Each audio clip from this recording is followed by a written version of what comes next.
Hello! Welcome to Season of War! Solo stream tonight, as I just mentioned in the chat. Welcome to everyone that's tuning in, or if you're watching this video back, thank you so much for your time. Hope you enjoy our content. And yeah, we're just going to jump right into things tonight. Big things. Obviously talking about Stormcast tonight. Recently took them to a GT and played a handful of games now, 8 games with them, and I just want to talk about them and how I think they are in the meta, what they're shaping up to be like, and things to watch out for, because they're going to be pretty good. Alright, well, I guess first things first, just a couple of quick housekeeping things. Premium members, we put a battle rap out this morning for you guys, so don't forget to go watch that. If you aren't a premium member, it's the best way to support the channel. You get extra content, so consider joining up. It goes a long way to help the channel, obviously, as we're trying to grow and be sustainable and doing more cool stuff in the future. Then, that was this morning, and then our next battle report, rather than Monday when we normally put one out, we're going to do a stream on Tuesday night. So that'll be Tuesday at 6 p.m. Eastern, and that's going to be a stream between Stormcast, so on brand with this video, and it'll be Carl playing the Stormcast though against Ridge's Seraphon. And the Stormcast list is going to feature probably 4 or 5 of these guys. So just working on getting all the new dragons built up. They're way bigger than I expected them to be. They're pretty huge, but they are super cool, especially when they have other dragons riding them. Howdy all. Hey guys, Jose, David, Josh, Jordan, Levon. What's up, my balls? I love reading your username. It's perfect. Yeah, what's up, Rich? Okay, so jumping into things right away. Again, going to go through a number of things tonight. So first up, we're going to talk about the list I took. I don't want to there's a ton of great content out there about Stormcast already, of like faction deep dives and going through every unit and all that stuff. And I just want to kind of focus on some of the keys, especially focusing on the list I took to the event. We'll talk about how the event went. Rob's comments and overview, kind of talking about the stats and looking at the list for the event. So he looked at a few of our lists. And then from the list I took, how it might evolve, things that I'm considering, because when we get into it, my list might be a little tailored to a specific meta. So yeah, and then obviously kind of just want to wrap it up with my thoughts on Stormcast as a whole, the strengths and weaknesses and things that are potentially problems or aren't, and yeah, I guess also kind of wrapping up what I expect to see change. There's been some rumors about like the winter update, so I wouldn't be surprised to see a couple things change in there, but probably nothing too big. The dragon version of SCE is awesome. I know I obviously picked up these 5 guys. I would like to pick up one of the big ones eventually.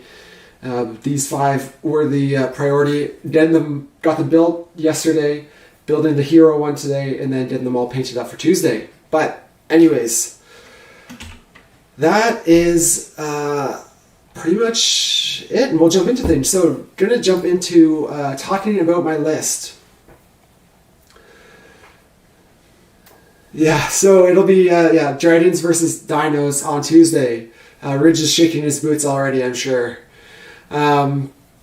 So looking at Stormcast, this is the list I built for a recent GT that our team went to, or a bunch of our team went to, in London, Ontario. So not London, England. That would be a bit more of an expensive trip. But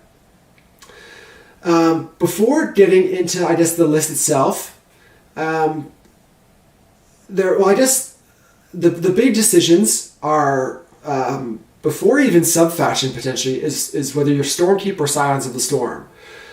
Scions is great. Stormkeep is great. They have different strengths and weaknesses, as obviously the sub-factions do as well. But the big thing that was kind of the starting point for me with list building was looking at the meta And that's both the meta as a whole in terms of what is in the wider game worldwide being played and popular and doing well, and then also because this was a smaller local event, we were expecting around 30 players, or they were expecting around 30 players.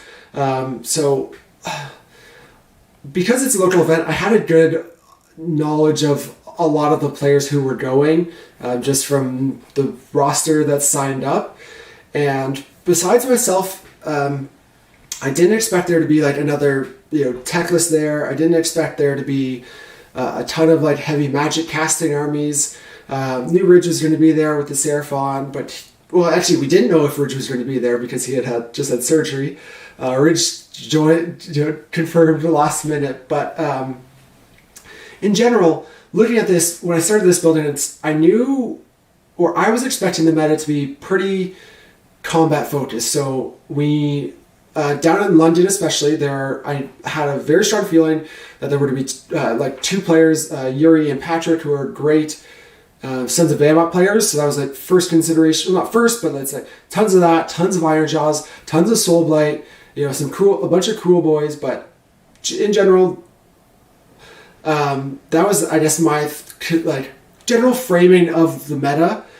For this event specifically, I wasn't worried about super magic dom armies. I wasn't worried about a ton of other shooting armies. I knew there would be a couple, but I just want to lay that groundwork as a starting point for the decisions I made. Because out of context, if you look at this list just by itself, in the greater meta, it's got some weaknesses, but I did design it and tailor it a little bit to a specific meta, which was a little more combat destruction focused. I purely, the number one thing was I want to match up really well against Guardians, because again, I knew there would be two players fighting for podium spots there, and if I matched up into either of them, I wanted to be in a strong position in that game.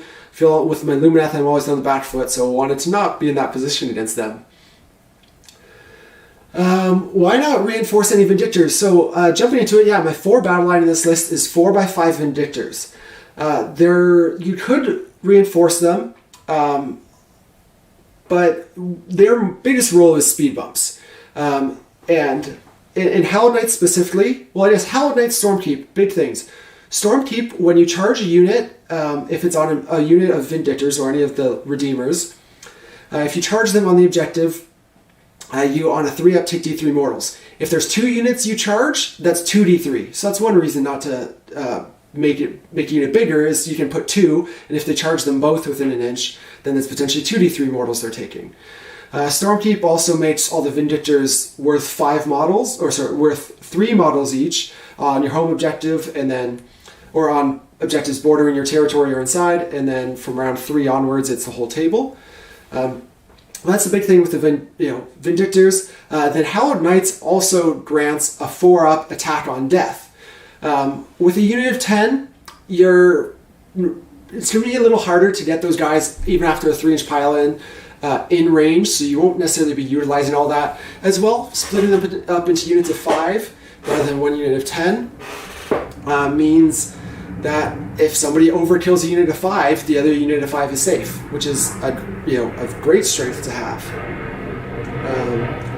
David, don't worry, I'll leave your Mega Guardians alone. They're strong. You know what? I actually realized sometimes when I talk about the strength of armies, I unintentionally, I think, come across too harsh. It's not that I think there's necessarily anything wrong or that armies need to be nerfed or changed or whatnot. It's often just from a place of shock or just surprise in terms of how strong things are, or just wanting to emphasize things that you need to be concerned or worry about in the meta. But yeah, so Hallowed Knights, obviously the fight on death is really big. That's one reason to take the 4 units of Vindictors, just more opportunities for stuff to fight on death, more guys. More bodies on objectives, Guardians, if there's 2 units of Vindictors, it's tough to take objectives.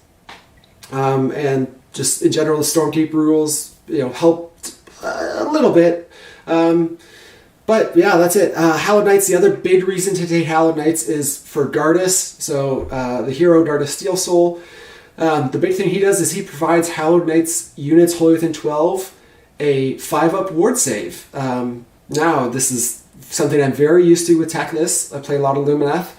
But Dardus, 160 points compared to 740 points. And he doesn't have to cast a spell to make it happen. It's just automatic. Yeah, so that's there's not much more that needs to be said about Dardus, though he does have a good ability, once per game ability, to let units wholly within 12, again, Hallowed Knights units, reroll charges, which I used in almost every game just to save a command point here or there. So just a solid, extra ability on top of what you're already taking him for, so that didn't hurt at all. So we talked about Battleline, obviously, in Vindictors. Dardus was a staple in the Hallowed Knights list, of course. But the two heroes of the list, both in battlefield role and in terms of what they were doing for my list, I had two Lord Relictors. This is, from what I've seen, not necessarily a super common thing. Again, might be because I was tailoring to a more combat meta that I was expecting. First Lord Relictor, General. Pretty obvious. He's going to have the High Priest command trait, so that lets him reroll his prayers. The prayer he chose is Translocation. He also has a heal one and something else on his War Scroll. I honestly barely know the War Scrolls. All that matters is Translocation.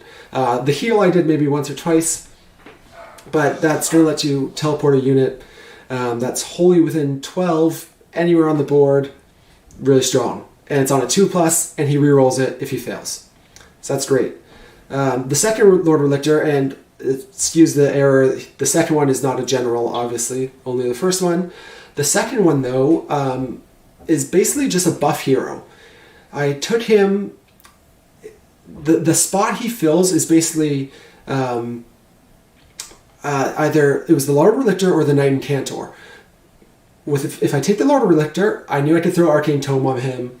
It means I don't have the mirror shield on my general, but I wasn't too worried about that. And if you're shooting my general or you're shooting my heroes, that means you're not shooting the stuff you need to be worrying about, so that's almost okay. But I knew with the Lord Relictor, I threw the Arcane Tome on him, and he now has Celestial Blades as his spell, which is what I would give a Knight Incantor. So if those things being equal, having a spell cast and knowing Celestial Blades, obviously it's a +1 to wound spell. In combat, that's going on the Fulminators every turn. That's for their 3s and 3s. They do an insane amount of damage. If you don't know, check out their profile. You'll see them in almost every Stormcast list, especially lately. So no surprise there. But looking at then, again, deciding between the Lord Relictor and the Knight Incantor, the big things were what besides the spellcast did they provide the list? The Knight Incantor had the once per game Unbind. But again, I wasn't expecting heavy magic builds and armies in this tournament, so I, again, don't think that to me, the reason I chose Lord Relictor was not as valuable. So what I did take was, again, the Lord Relictor. What he brings to me, or brings to the table, is also a prayer. His prayer, similarly, this one's on a 2-up, plus weapons. It gives you exploding 6s.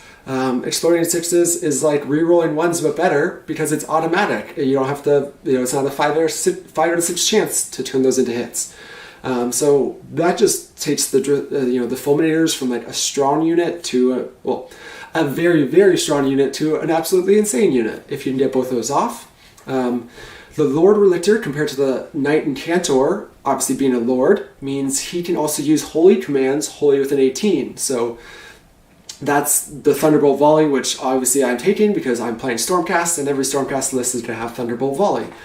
The Lord Relictor, gives you an 18-inch bubble for that. So the Knight Incantor is only 12. Not a huge difference. All 3 of my heroes are Lords, but it means I can spread my 3 heroes out in deployment and cover an extremely wide range of the board with the auras, because they're all Lords.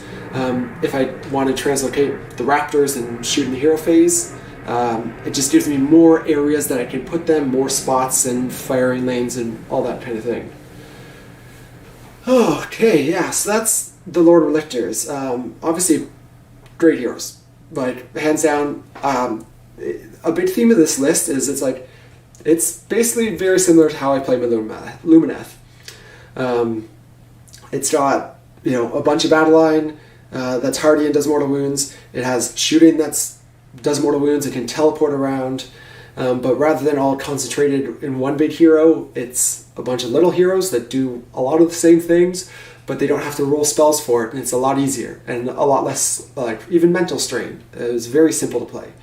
Then the other huge benefit to Stormcast compared to Lumineth is you have an actual hammer unit in the Fulminators. So, again, talked about heroes, battle line, just doing chip mortal wounds and whatnot. When you charge them, well, when they die, they fight on death, and then they also have the exploding, whatever it's called. Again, new Stormcast player here, admittedly. I played 3 games with Stormcast before the event, and then I got 5 there, so I have 8 games under my belt. But learned a lot. So otherwise, though, Aether Wings, they're just there to give +1 hit for the launch strikes. Anything within 12 of them I get +1 hit against. That's awesome for things like Unleash Hell. It also means if I'm going to do a hero phase shoot, and my Raptors are already in range of the target, I can teleport the Aether Wings to get +1 hit in the hero phase as well. What's up, Grumdy? I had a bunch of guys in chat, so thank you all for joining tonight. Great to see everyone. I will try to engage with the chat throughout the video a bunch more. Right now, it's this is the meat of it, going through the list, so hard to flip back and forth. But appreciate all you guys. Dagfin, thank you for the kind words. Hope you're having a good time in Norway. It's probably late there. But anyways, Aether Wings again, giving +1 hit for the Raptors. The Raptors, again, another staple of Stormcast. They're just going to shoot everything off the board. Obviously, oversimplifying this unit, but 30-inch range shooting, 2 shots a guy, so it's 12 shots, generally on 2s and 2s, Ren 2 damage, doing 2 mortal wounds on 6s to hit. So generally a very reliable tool. The big downside to them actually is their wound count, though. 6 guys in the unit only have 12 wounds in the unit, so big weakness, a big target if you're facing Stormcast that you want to, again, have even chip damage, chip shooting, like a Leviathan or a couple sharks. They can just cripple that unit so fast, which is, again, a huge thing with how powerful their shooting is, especially when they're pretty expensive at 480 points for those 12 wounds. So crippling that unit is not out of the realm of possibility. Now they do have a 4-up save, but yeah, definitely a high priority target, though maybe not the highest, because they do have Fulminators. Stormcast has Fulminators, and I obviously took 4 in this list. I had to, actually, fun story, I had to order these from Mini Stomp in the States to get them delivered to Du Bois. Thank you for everyone who made that happen. So I could pick them up at Du Bois because I couldn't find any Fulminators in Canada. Brought them back with me, and now I'm abusing everyone here. But again, Fulminators, just an insane amount of damage. I think the most telling thing was talking to Carl on the ride home, that with the Fulminators in combat, I think if I had them in combat 3 turns a game, that's, let's say, 15 to 25 combat phases. I think maybe 3 or 4 of them, I actually had to roll the mount attacks. Every other combat, they just decimated everybody with the riders. I didn't have to roll the mounts. Just an example of how strong their output is.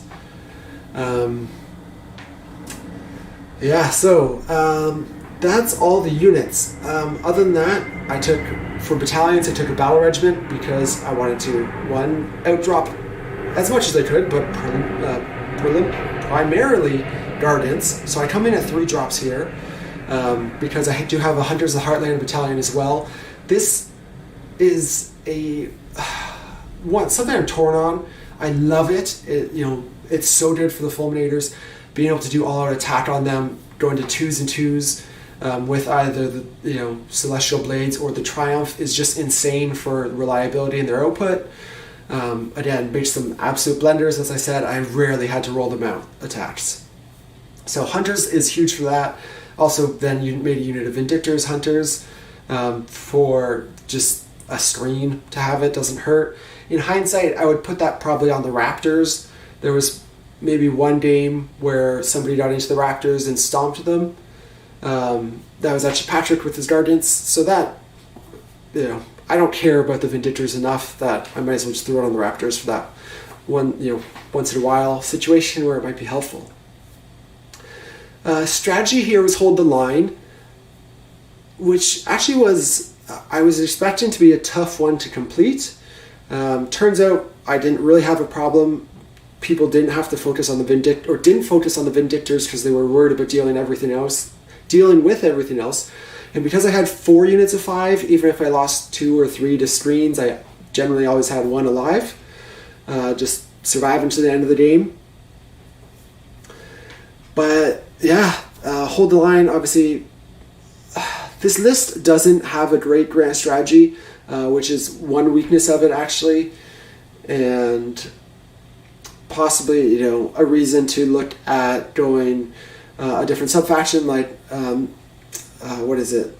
I don't remember the name, but the one that makes Fulminators battle line, that making them battle line, I think the most damage my Fulminators ever took, I still survived with, or I still had 3 left at the end of the game after rallying 1 back. So 2 Fulminators was the most I ever lost in one game. So having Hammers of Sigmar, thank you Aaron, good call. So Hammers of Sigmar, it makes the Dracothian Guard full battle line, so hold the line would be almost guaranteed there.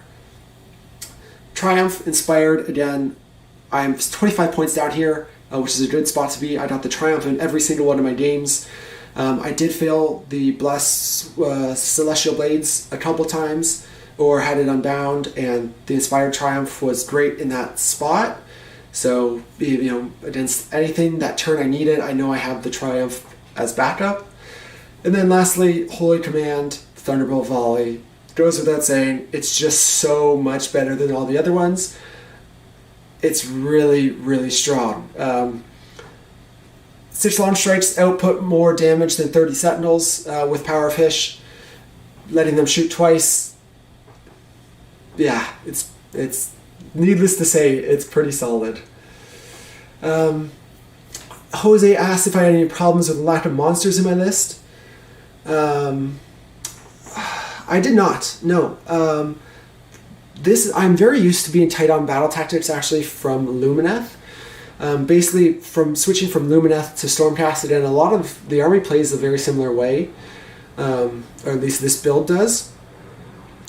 I lost Monstrous Takeover, again, for battle tactics, so that hurt, but I gained Ferocious Advance, because I can actually run 3 units in this, because in Stormcast I neither have the amount of heroes, and all my units are in Shining Company, so I can't run 3 units. So I lost the battle tactic, or potential battle tactic, but I gained another one, so I was kind of alright with this.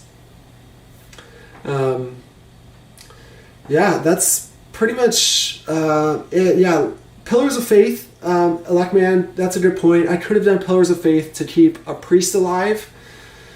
Now, they're only 5 or 6 wounds. They're on 3-up saves, if I recall correctly. It's a potential. It's an option. What do people want to target more? Probably the general more than your Vindictors. So I think the Vindictors potentially have more of a chance to just survive on the fact that they're the last thing targeted, other than if you throw them in front of screens. But that definitely is an option.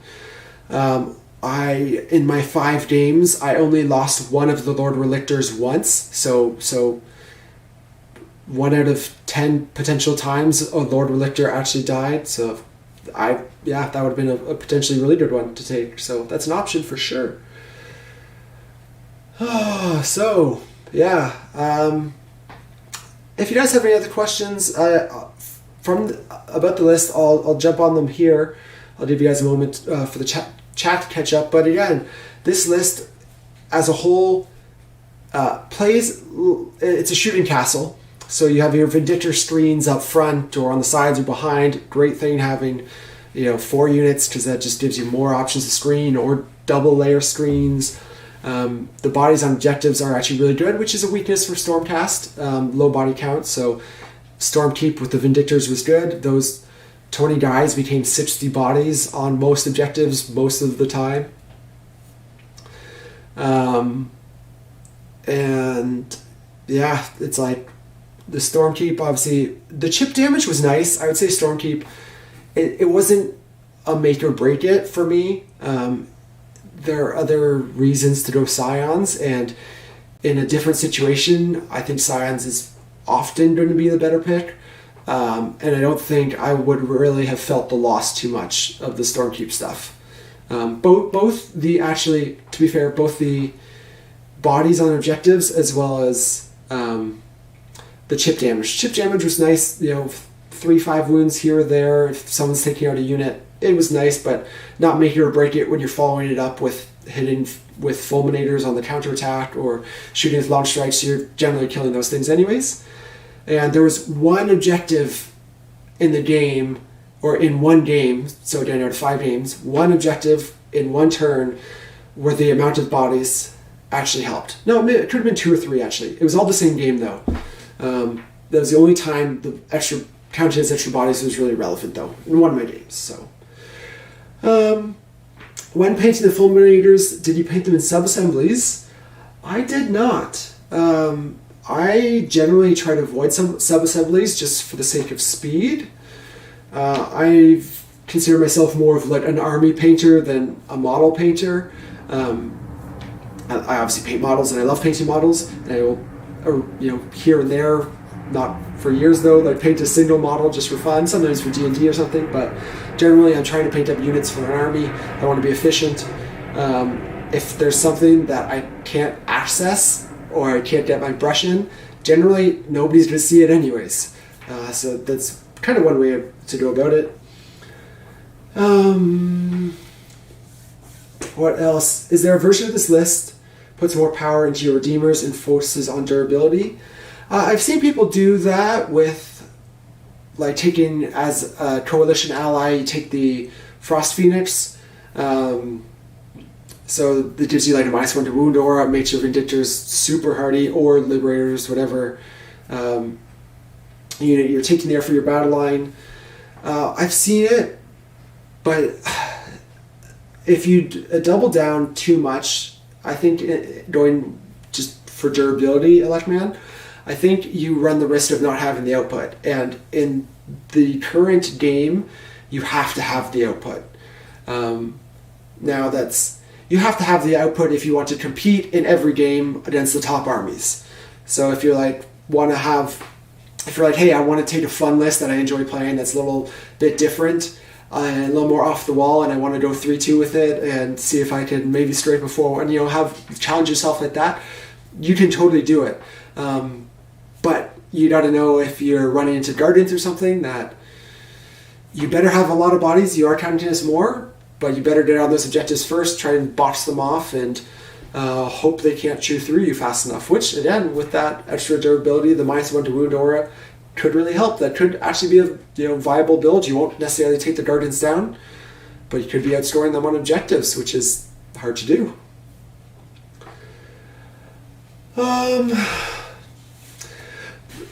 Freak, you asked about Liberators instead of Vindictors. Very viable option. Here, I took Vindictors because that's what I own. I have 2 units of Liberators built, not painted up though, so just wasn't on the cards for this event.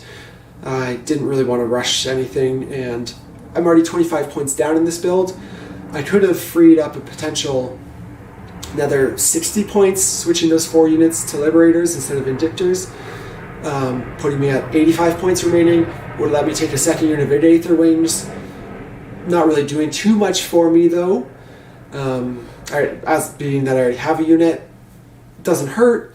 One thing I do like about the Vindictors though is in this build where you're trying to do all that chip damage, fight on death, Liberators do have that take D3 wounds ability on their War Scroll, which is comparable to like the Mortals on 6s of the Vindictors, except the Liberators have to survive. They have to be there at the end of the combat phase to use that, whereas the Vindictors, they can potentially trigger those Mortals when they're fighting back on the 4-up from Hallowed Knights. So that's kind of, again, practicality. I own the Vindictors. I have them already, so that was one of the main things. Jay asked if we got onto the waitlist for Brewhammer. I did not, because I will not be going to Brewhammer. I had no plans to. I believe that one's in Ohio, so it's in the States, I believe. I'm pretty sure it's in the States. It's definitely not in Ontario or anywhere nearby, or else I would definitely already be going. But yeah, no other U.S. events planned this year, unfortunately.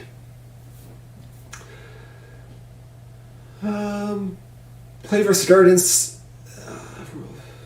Yeah, exactly. Jay makes it a point, and very much was my strategy with list building, was like, I want to make sure I'm really, really good and solid for the Dark matchup, and I should be okay with everything else. Again, hoping to avoid the heavy shooting or heavy magic stuff, heavy shooting or magic, comparable things. A Lumineth, Techless build like I normally play could be trouble for this Stormkeep build. Yeah. So, anyways, we'll jump into talking about Game Night GT. So again, that was the context of the list. Showing up to the event, seeing the list beforehand, I was pretty on the ball with my predictions of the meta, thankfully. For the most part, we were just under 30 players. Again, a lot of Destruction, Cruel Boys, Sons of Bahamut, all that fun stuff. Soulblight, very prevalent. And yeah, that's it. I'm going to go through my games pretty briefly. There's not a whole ton to it. Played Danny with his Cruel Boys on First Blood, round 1. First time I got to play him. Danny's a local Grot Gang guy from the Niagara region, so shout out to Danny and the Grot Gang. I know Josh was in the chat at least, so great group of guys. We also got to hang out with them Saturday night, which was awesome. First time playing Danny though. Only my second game against Cruel Boys. The first one was for Bat Rep that should be coming out in a week or two. But big things in this game. Danny took first turn, tried to get his 2 units of 6 shooting guys on objectives so they could be hidden from, I couldn't target them.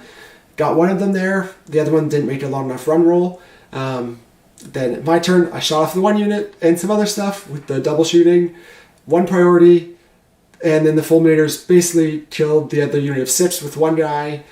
1 guy went into, I don't know any of the names of Cruel Boy stuff, any of the spear guys that are 2 wounds, and then 2 went into his, big hero on Mire Brood or whatever. Basically, that turn 2 priority, it was game over. Fulminators were getting in. I had 3 rounds of shooting with the launch strikes. The Cruel Boys are very fragile. Again, the line of sight thing kept one of his units safe for 1 turn, but then when my Fulminators charged in, didn't matter. Gut Rippers are the spirit guys. Yeah, good call. So yeah, rough game there for Danny. Could have been different actually if he had have got that second unit onto terrain, so I didn't have line of sight on it turn 1, and then if he won that turn 2 priority, could have been a different game because they do have mortal wound output. Round 2, Vice playing against Patrick, one of the good Sons of Bahamut players in our area. Here, just pretty much able to, you're going to hear it a lot, like Stormcast, I just did what I wanted to do. There was no risk of failing to teleport or needing all my spells off for buffs. It's like 2-up prayers, and they're generally bonus. The units are just really good on their war scrolls. So I nearly crippled a Guardian turn 1, finished it off turn 2. He actually gave me priority into 2, so he could try and double me into 3, which he also got that priority. So got both prios, but by the time he was in the center of the board, I just took down all his Guardians too quickly with the Fulminators. He charged 1 into my Fulminators, did 1 or 2 damage on, I think, bottom of 3. or top of 4, top of 3 or top of 4. He charged me, did almost no damage because of how tanky I can be, the Fulminators can be, and even without their 3 damage, they finished off the Guardian who had like 15, 20 wounds left. So just nuts, the output. So yeah, it was wild. To be honest, these 2 games and my last 2 games felt very compared to, I guess, maybe what I'm typically expecting at a GT. And maybe it was just because I teched into the meta so well and got a bunch of the matchups I wanted. Didn't feel like the list was challenged overly much. Just, the way things went round 1 against Danny was unfortunate for him. Just, again, let him being able to shoot his stuff and get things off. But, like, Sons of Bahamut and Soulblight don't have shooting, so that was like, I just do whatever I want to do. You have to come close to me to deal with my shooting. As soon as you come close to me, I counterattack with the Fulminators and kill whatever you sent over. But round 3 was against Ridge, good buddy, teammate, who was in the chat also. So shout out to Ridge. This was probably the matchup I feared most going into the event. There was Seraphon Thunder Lizards is what Ridge was playing. There were 2 1-drop dock lists that I wasn't sure how I would match up with. And also, actually, Josh had a Sentinel or shooting Sentinel Fox Lumineth list. That was a 1-drop as well. So 1-drops are obviously scary for me, being a 3 and not being Stormkeep. And so those were all potential fears of mine that might be tougher games. This was probably going into it the one I thought that would be the worst matchup because the reducing damage by 1, which was super impactful. My long strikes did 7 damage through their first 3 shooting phases or rounds of shooting combined. Tooth and Nail didn't affect me because I was Stormkeep though, so I didn't have to worry about deep striking anyways. But big things in this one, I guess from my perspective. Again, I was worried about how much shooting Ridge had with Seraphon, Thunder Lizards. And to be honest, I think going into this matchup, I was a little worried, and I played the game not necessarily too aggressively, but like, I thought it was a worse matchup than it turned out to be. And for how, in hindsight, badly I played it, like just kind of miss. I just with my strategy going into the game based on what I thought, pure theory, my theory was off, and the game ended up being a lot closer than I thought it would be, with a lot of things not going well for me. In the end, 25-20 major loss for me. I did feel my grand strategy in this one. I was literally trying to wrap up my last 2 turns in the last 3 minutes of this game, and just left my Vindictors in a place where they died, where I didn't need to. I could have just easily retreated them out, but it's the way it goes. So what easily could have been a 25-23 game, having played more desperate than I needed to, I actually think that would, in hindsight, would be more of a match I could have competed in a lot better. But that's a live and learn. Ridge played a great game, and was then sitting still on 3-0, where I was at 2-1. Otherwise, last 2 rounds, round 4, Apex Predators, Soulblight against our buddy Matt. And Matt actually is the guy, Matt's been on the channel before with his Soulblight. He's been on, and then just came down to film with his Cruel Boys the other week. So that'll be going on the channel again in a couple weeks. But like I said, Soulblight doesn't have shooting. He's got to come to me. When he does, I counterattack with Fulminators. End of story. I wish there was more to it than that. I wish there was more exciting things to say about the games, but that really was the story of the game. Round 5 against for Feral Foray actually was similar, though this was against Levon. It's another good buddy of ours from Bulldog Hammer. Check out their channel. They I think they're coming back and starting to do more battle reports again. But Levon was playing a heavy zombie list, so he had 120 zombies, an allied Mega Guardian, and honestly, none of that stuff really scared me. With the output of Fulminators, I knew they would decimate any of those units. So, pretty much that's what's happened. Fulminators took down the Mega Guardian, counterattacked a big unit of zombies, wiped it out. The last unit of zombies came up and made a 10-inch charge, late, kind of mid-late game, into the Fulminators on the objective. The Fulminators on the defense still killed 25 zombies, forcing another 18 to run away to Battle Shock.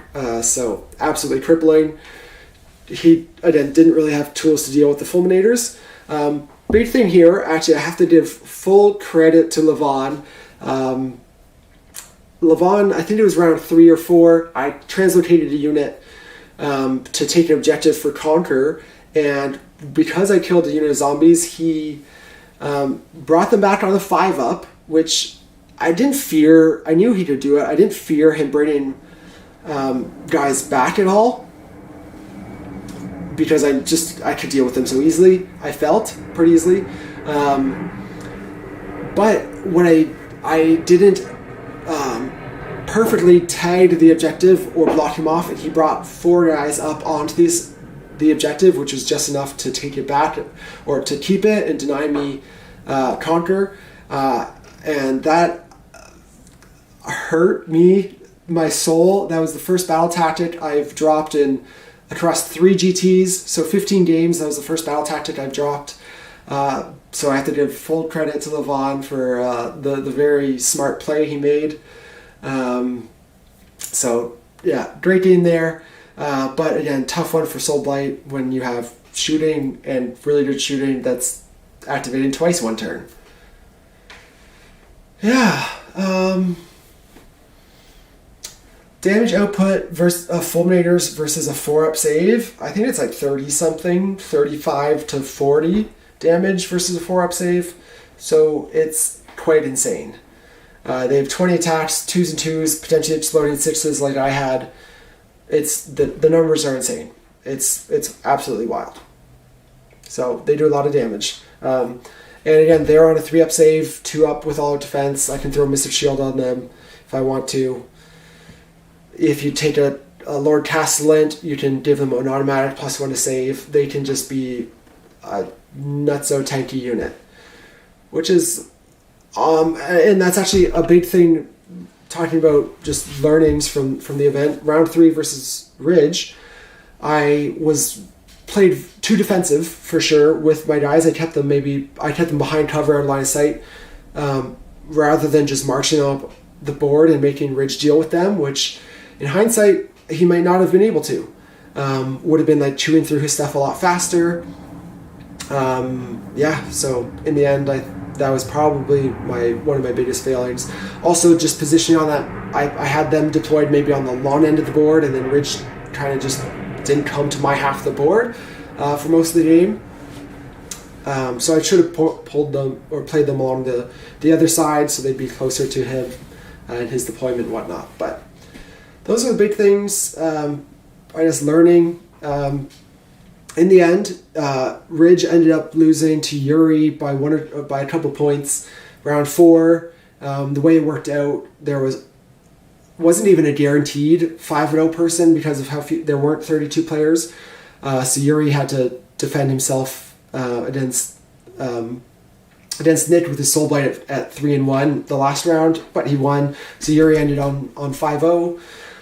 Ridge, myself, and Patrick, the Suns player I played, ended on 4-1. Ridge coming in second, I came in third. So happy with that. Always happy with a 4-1 record, no doubt. Really felt I had a really good shot of the 5-0, so I was a little disappointed. Always sucks matching up against your teammates too. But that's how it goes sometimes. Rachel, thank you so much for joining the premium team. Really appreciate the support. It goes a long way again to help us do what we do and create more content. And then just share awards. So the awards were done. And the overall awards were a combination of hobby, paint, hobby, sports, and sports stores. So with those three combined, Yuri came first, Ridge came second, and Patrick came third. Which, because my Stormcast army is not done, I didn't painted. I didn't bring a display board. I wasn't going for sports at all, I wasn't going for painting at all, which actually meant I ended up getting best general, which as Ridge says in the chat, is exactly what he wants. Ridge often, we were trying to flip situations. Ridge is often gunning for best general, where I'm trying to get that top overall. But because I took my Stormcast and they're not at a high hobby level yet, I don't have a display board for them, that I ended up falling down in the overall standings, which got me a gold trophy instead of a silver trophy, so I was okay with that. Best painted was a buddy of ours, Ryan, with his Artists of Cain, beautiful army, and then shout out to our teammate Zach, who you've seen on the channel a ton. He got best sports, so Zach's a great dude, and people liked playing him. No surprise. Yeah, that's overview of the list, how it performed. Again, it pretty much did everything I wanted it to. Best General is the top sports award, Ben. So it's like, yeah, it's literally that. So it doesn't differ at all. It's just, we call it Best General around here.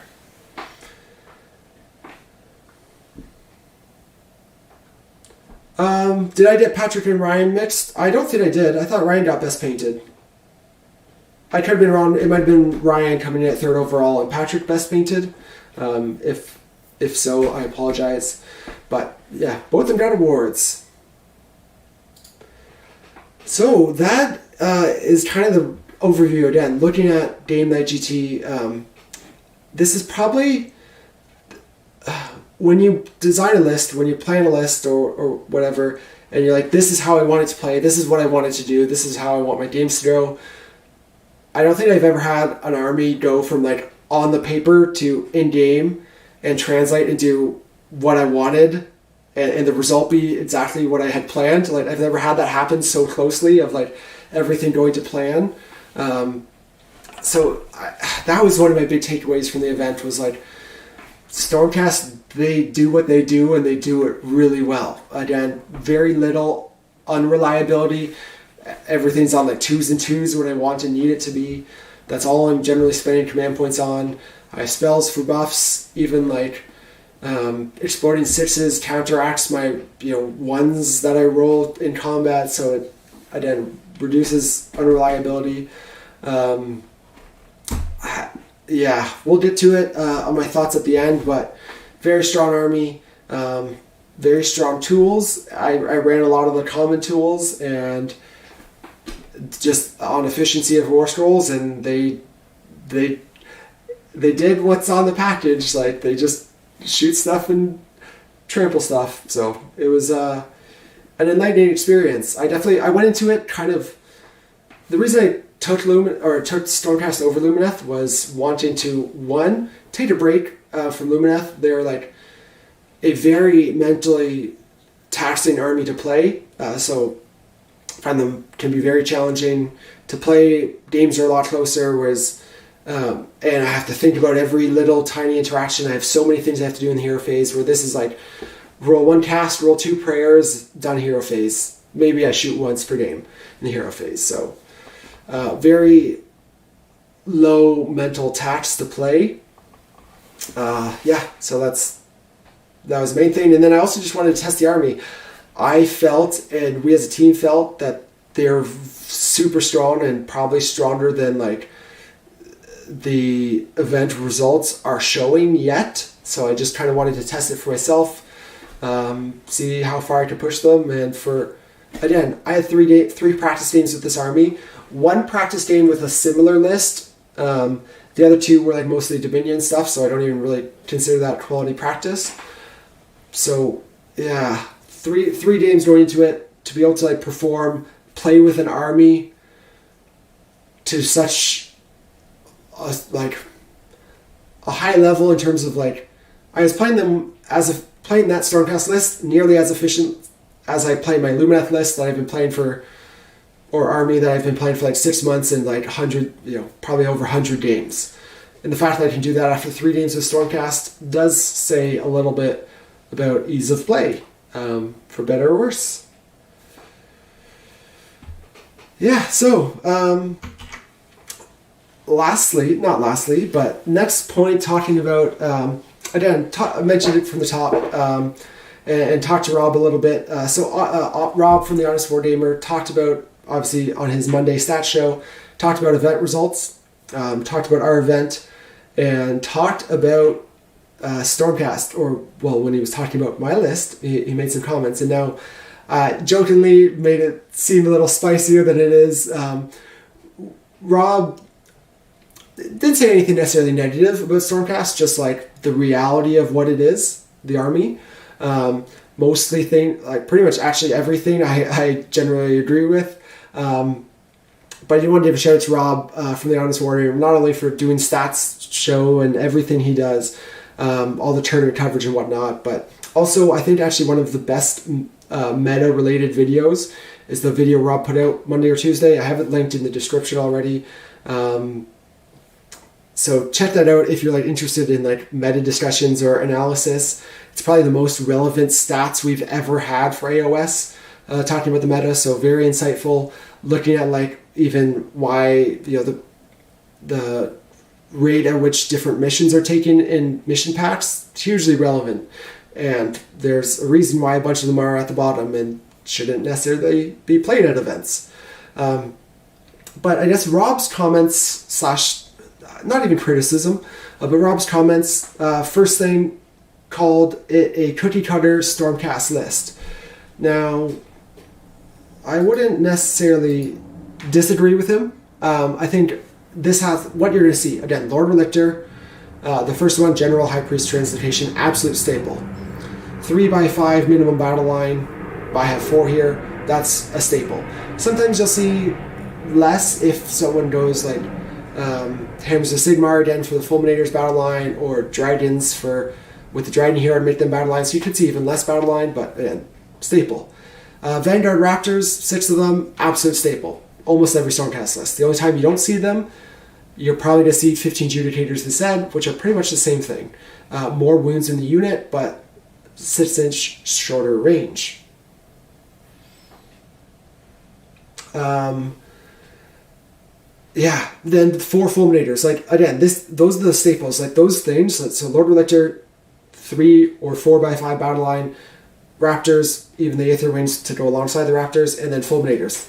That's just the best this army has, and that's not a bad thing. They're amazing units, but they're really good, really efficient, really strong. I don't know how to say that they're just really good units. It was actually a striking difference for me going from Lumineth to Stormcast, and losing Shining Company. I thought I was I'm going to be taking more damage here than I'm used to, but I was taking less just for the fact that I was on 3-up saves going to 2-up saves. It's very good. 3-up saves are amazing. You have that, on most of your stuff. It's good. No surprise there. So again, I 100% agree with Rob. All those things are super obvious staples, cookie cutter list. I can see to a degree Thunderbolt Volley being super obvious. Battle Regiment, yes. I took Hunters also, which maybe will be a little less common. You'll see a lot of 1-drops, I think, for having that choice. But even going forward, I'm torn. I do like Hunters for the Guardian matchups and other things.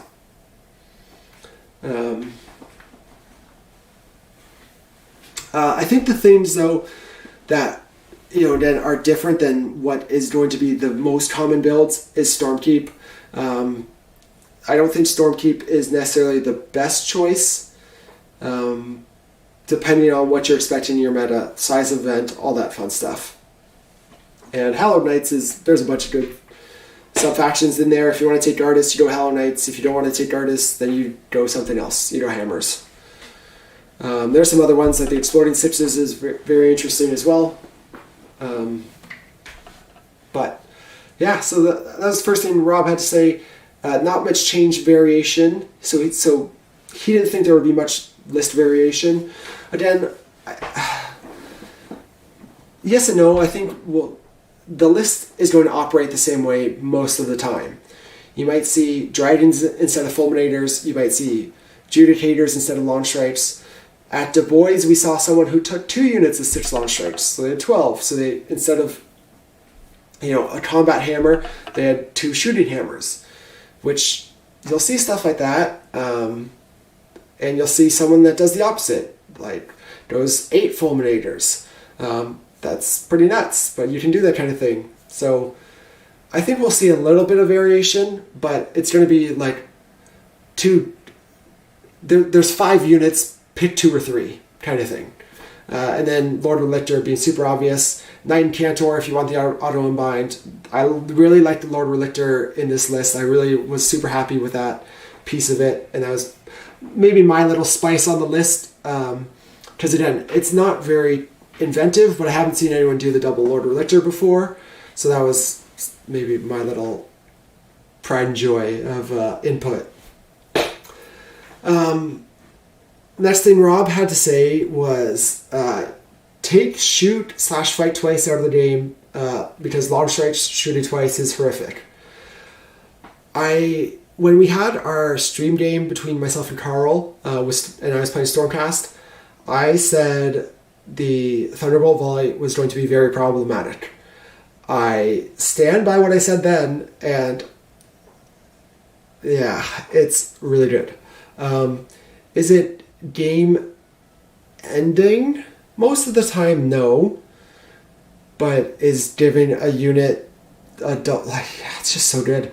I can remove a Maw Crusher turn 1. I almost removed a Gardent turn 1. Yeah, you shouldn't be able to leverage. I don't know.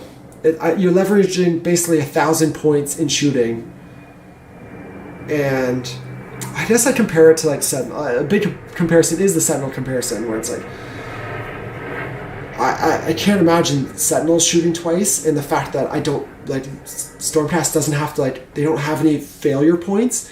Lumineth needs their Power of Hishoff, they need Spell Portal, they need Lambent Light.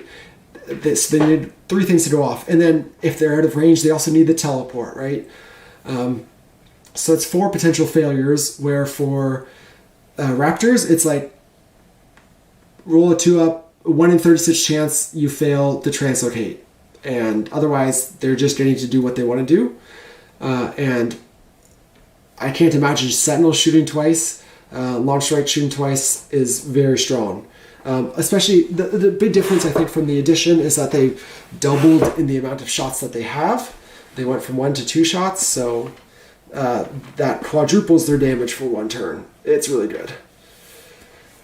So yeah, I don't know if I agree that shoot twice should go away entirely. I think it has to be used very sparingly. I think here, with the shooting units that Stormcast has access to and how they can leverage them, it is problematic. I don't know how you would just change that holy command without just nerfing it and absolutely making it useless. There's nothing even close to the same power level that you could bump it down to. So that's tough. Yeah, then I guess to his credit, Rob did say that if you are looking to change up the list, you look at Annihilators or Dragons. Agree, I think, again, didn't actually mention them, but probably one of the other common builds we're going to see with the new Lord Hero that lets you deep strike 7 inches for 1 unit is you're going to see the combat Annihilators, the big Grand Hammer Annihilators, possibly mixed with the shield ones. Those 2 units coming down together, smashing stuff up. Yeah. I agree. You don't take any risks outputting that much range damage, and that is part of the problem, but part of it is also the 30-inch range, because if it was a shorter range, you do have a lot more risk. Where at 30 inches, I could, even when I was shooting Gardens, for instance, I positioned within 30 inches of the Garden I wanted to shoot, and just outside of 30 inches of the other Gardens who were going to throw rocks at me, because 30 inches is their threat range. So I was able to just based on positioning, leverage my shooting, remain safe, even having the potential chance to win priority. Could have been nuts. What are you using translocate on most of the time? That's actually a great question. Half the time, I would say, I didn't even translocate. Often it would be turn 1 to set up my shooting, but that's only probably 2 or 3 games I actually had to do that. I would generally give my opponent first. They either hold their entire army back or they're putting something in range. If they're not putting the key piece I want in range and I can't reposition in a good spot, then I just don't reposition. I shoot what they threw in front of me, what the 60 zombies, dire wolves. I shoot whatever options I've given, and I save my Thunderbolt Volley hero phase shooting until they put something more valuable in range. I'm not on a timer with this list compared to the combat armies that have to want to get into me and don't want to take all that shooting for round after round. So I did at times translocate Vindictors to just grab objectives, or again the Aether Wings, because then they would give the launch strikes that buff, save me command abilities for +1 to hit. That was a good staple. Those were the 3 units. I never once teleported the Fulminators, though you could in theory. I think if you could add in a Battle Mage for Cities of Sigmar for the +2 to run and charge, and then transport the Fulminators, but you're not necessarily casting that reliably, so the turn you need it, you're not going to get the combo off. That's kind of how I see it. But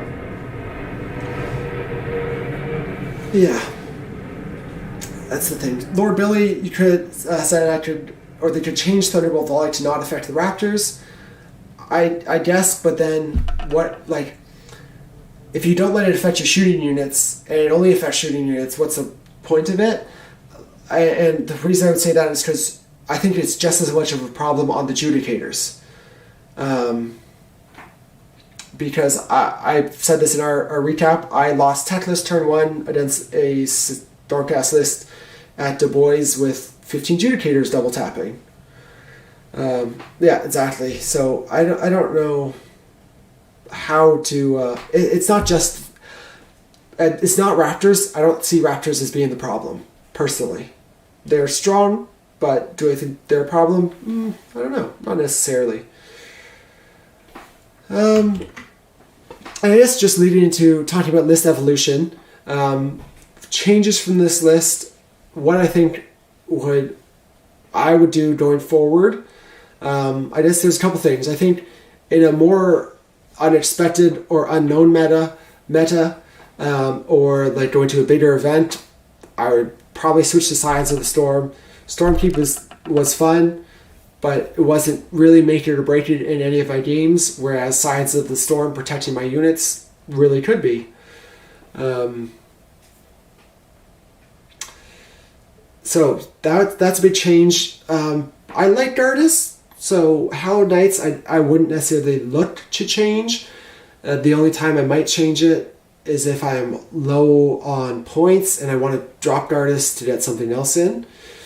Something like a Knight Castellant, or Lord Castellant, sorry, for the +1 to save. Throw that on Fulminators or Dragons, and that gets nasty real quick. So Gardas, like, again, if I want to switch to from Hallowed Knights, if I want to drop Gardas to save points, those are options. He's good. You don't have to do it. It's strong if you do. It's the only mortal wound defense, really, besides Hammers of Sigmar, giving you 6-ups by objectives, but I mean, throw Gardas. Like, Gardas takes a lot of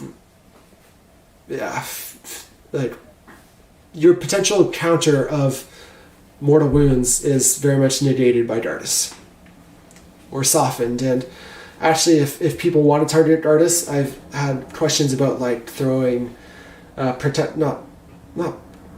they protectors? I don't remember what they're called. The bodyguard unit in Stormcast, throwing a unit of them with him, and you could.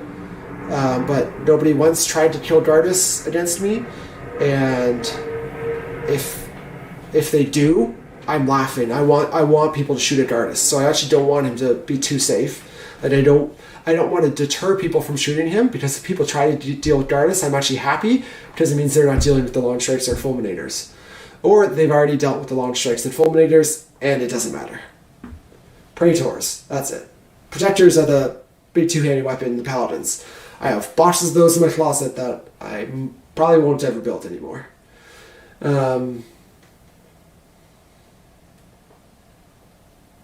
Yeah. So Gardas is great. Lord Relictor, again, the second one, I loved it. It's really a meta choice of whether you feel you need the Knight Incantor or not. But what spell do you have to auto-unbind is, I guess, the main question. Against Seraphon, I don't necessarily think there is one. They have a bunch of chip damage. I didn't really... Playing against Ridge, I didn't think there was one spell that I needed to stop that would have been crucial. Same, maybe against a Lumineth Techless list, you really want to stop Power of Hish the turn you're going into combat. That could be it, maybe, to be able to chew through them better. It is good, don't get me wrong. You play something like a teleport in your dash, it stops that for a turn, or there's other things. Against cities that are doing the bridge to teleport, having it once per game there actually could be big. So there's a few matches. Rich says Hand of Glory. Honestly, Hand of Glory is great, but it's not game winning. I don't think it's make it or break it for one turn of that. Yeah, Protection Techless would be one thing against Lumineth.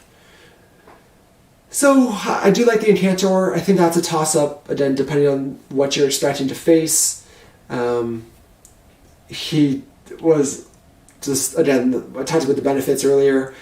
Prayer was great, made him a wizard anyways, and he had the 18-inch bubble as a lord for my Holy Command.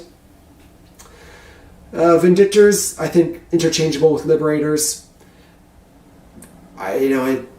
4 units was nice, but I didn't need 4 units. It's just I had the points for it, and nothing else to really invest them into. Vanguard Raptors and Aether Winds are actually a consideration that I've been writing a lot more lists with 15 Judicators than 6 Raptors, but I haven't tested it yet on the table. I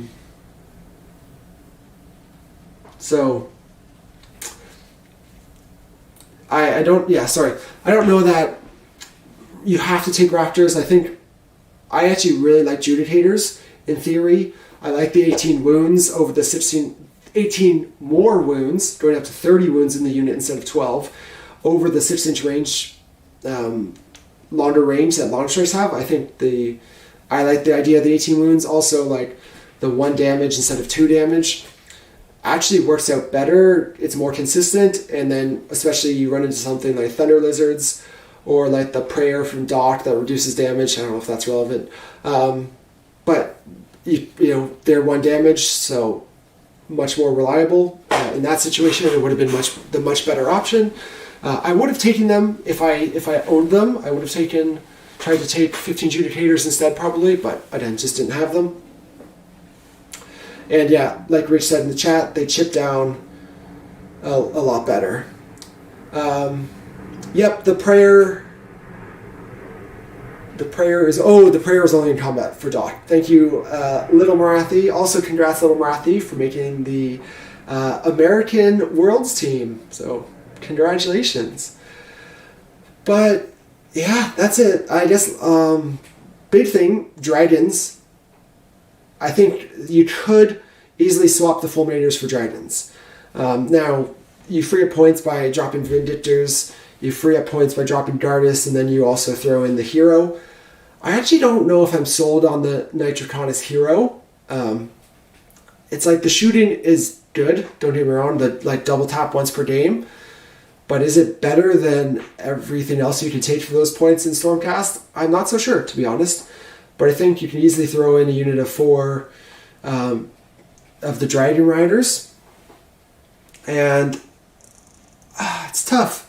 Fulminators have more output, like quite a bit more output. Less mobility, less tricks, less range. Less wounds, though, is the big thing. They get 3 extra wounds per body, so it's 36 wounds compared to 24 is a big difference. The way I look at it now, and this is not having tested the Dragons yet, so again, tune in Tuesday and we'll get our first look. I'm excited. I see the Dragons right now as more of an anvil unit, so a tanky unit that does damage, rather than a damage unit that can be tanky, which is how I view the Fulminators.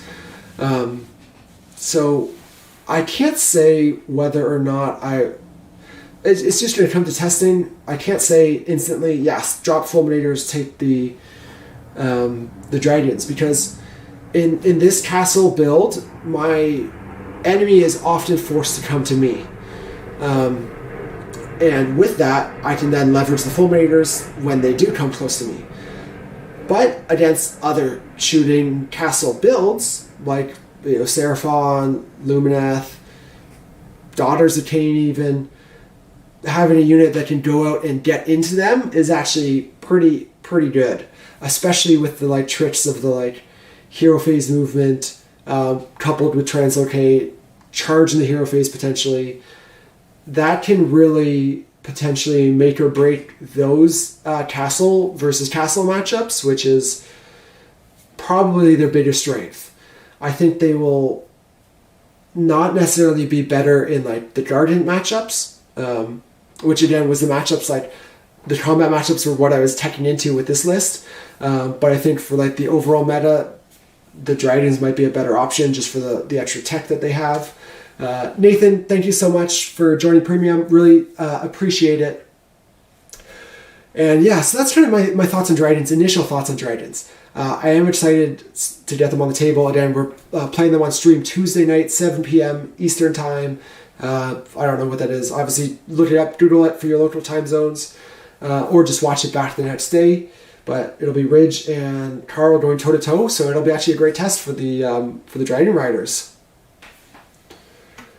I've pretty much been talking about, obviously, my thoughts of Stormcast throughout this whole video. Things like, again, the first one being Thunderbolt Volley. I think it's problematic.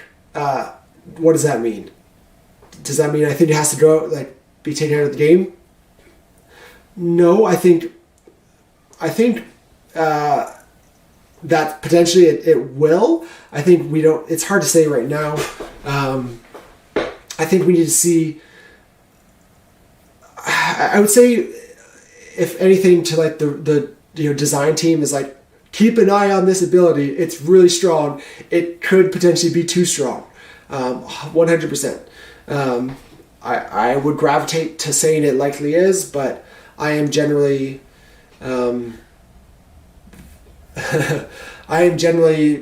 someone who's I try to be reserved and cautious with my opinions and whatnot. I don't want to say anything's super good or super bad. Definitively. So yeah, we'll see. I think the Dragons are going to be good. I don't want to say anything until we see them on table. I'm someone who needs reps and practice and to get that practical experience to form an opinion. But otherwise, I think looking at Winter FAQ, I don't expect them to change Thunderbolt Volley yet. Again, I would love to see it happen. Something. But again, it is pretty early, so I don't think we're going to see anything. I don't think we have to see anything yet. It's not like Stormcast has skyrocketed up since the new book or anything. If anything, Ironjawz has more. I don't think we've seen a Stormcast win an event with the new book yet. Unfortunately, I was hoping for it to be me. So I don't. It's really strong. Is it too strong? Likely, but we'll see. Lastly, points changes. I think the thing I'm most likely expecting us to see is Fulminators go up in points. I haven't even honestly looked at like the war scrolls more than once of the other Dracothian Guard, because once you look at Fulminators, you're like, okay, yep, those are the ones.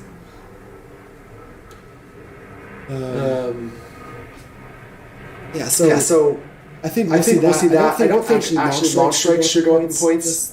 I would say no. I think at 480 they're very 480 for 6, 240 for 3. I think that's expensive. For 6 wounds especially. Now in a combat meta, you could bump them up, but we're no longer in a combat meta. We're no longer in a combat focused game. This is a balanced game now.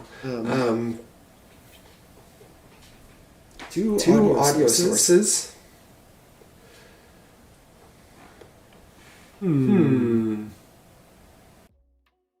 Is this better? Sorry about that. I don't know why. I hope it wasn't doing it the whole time. But echo should be fixed now. But anyways, let me know, guys. Okay, perfect. So I don't know why that popped up, but again, yeah. I think most stuff in Stormcast, like nothing jumps out to me as being like super undercosted or overcosted, except for like the Fulminators. I think just with how much damage they output, like I've joked about it during the event. It's like they're like having a god character, 24 wounds on a 3-up save, but way better than any god characters in the game. With the amount of output they have, you compare it to like anything else, and it's just insane. And for 460 points, that's pretty cheap. Lord Billy and I saw Zach, you guys both asked whether I'm outfitting my Dragon Riders with swords or lances. I don't necessarily think you have to do one or the other. I'll explain to you why I chose what I chose, and what I chose and why. So, as you can see, my Dragon Riders have swords. So, the reason I went for swords, difference is 6 attached, 3s rend 1 damage versus the lances get 3 attached, but they go up to rend 2 damage on the charge. I think one of the strengths of the unit, like I mentioned earlier, isn't necessarily their damage output. It's using them as an anvil. So whether you're like, don't get me wrong, they'll still do great damage, especially with the mounts. But throwing them into an opposing army and tying stuff up, they do better damage over turns stuck in combat, which is probably where you want them to be. Whereas the lances drop off a lot more comparatively, so it's felt like for defensive anvil, which is kind of what I'm expecting this unit to be, swords made more sense. It was the more defensive pick, being that, again, I'm probably going to expect them to be stuck in combat. I threw a picture up on Twitter measuring 25 inches. If you have a unit of 4 dragons, base to base with like not base to base, but with the 3-inch coherency rules, and they're just like end to end to end, a unit of 4 covers 25 inches. You can tag an entire army in combat, like with that. Pros and cons, obviously. Doing so, that's going to be situational, but they can tag so much stuff in combat. So you want, that's, again, a strength. You throw them on like 2s to save, Hunters of the Heartland, so they can be on 1-ups. Even with Rend 2, you're still on a 3-up. It's good. You maybe get a Mystic Shield on them, and you're sitting on a 2-up on after Rend 2. That's just nuts. So I think that's probably going to be their best use. And that'll allow your stuff in behind, like your long strikes, to safely be sitting there shooting. Whereas if you want the damage output and to be more of a counterattack castle, I think the Fulminators are the damage choice for like stuff like taking down Guardians. I think it's Fulminators are output similar. Units, Fulminators have more output, less mobility. These guys are tankier, just being that they have more wounds. They have the 4-up spell ignore, which is insane. So there's going to be, yeah, we'll see them all. Here's the craziest thing. So who knows if I'll ever run it, but I just wanted to see, for pure theoretical, if points do not change in Stormcast, again, I expect Fulminators to go up, would be my guess. You could take a Lord Relictor as your general with whatever, Arcane Tome, whatever. Translocate is the big thing with High Priest. Take that as your general and only hero, and you can run a unit of 4 dragons, a unit of 6 long strikes, and 3 units of 2 fulminators in Hammers of Sigmar. So just picture that: 6 fulminators, 4 dragons, 6 long strikes, and a Lord Relictor teleporting them. Obviously only 1 hero, but when you have that much stuff on the board that can kill stuff, I don't think you need more than 1 hero. So yeah, that's pretty much it. I do think lances have their place as well. Depends on how you want to play the unit. So it's going to be interesting seeing these dragons on the table. They're really cool. They look awesome and sweet models. We'll see if 340 points for 2 is a good place. Sounds like people didn't like my list idea, but just letting you know what is possible. So be very, very afraid. Yeah, so that's pretty much it, guys. I guess we're longer than I expected. I expected it to be about an hour stream, but when you get me talking about AOS, that's what happens. So hope you guys enjoyed this look at Stormcast. Again, a lot of strong things going on with this army, a lot of new pieces coming up. I think most of the obvious stuff is there, but it's going to take some time to see the impact of the dragons. With the time it takes to build and paint stuff, most people won't be playing as dragons for a couple weeks or months even. So who knows? But we'll try and give you guys a good look at them on the channel so that you can prepare for them when they do come, when you do face them. They're going to be cool. And even if, yeah, so that's it. Pretty much, we'll wrap it up here, guys. Thank you so much for hanging out with me. Everybody in chat, thank you guys. It was such a pleasure. And we'll see you soon in another battle report. Cheers.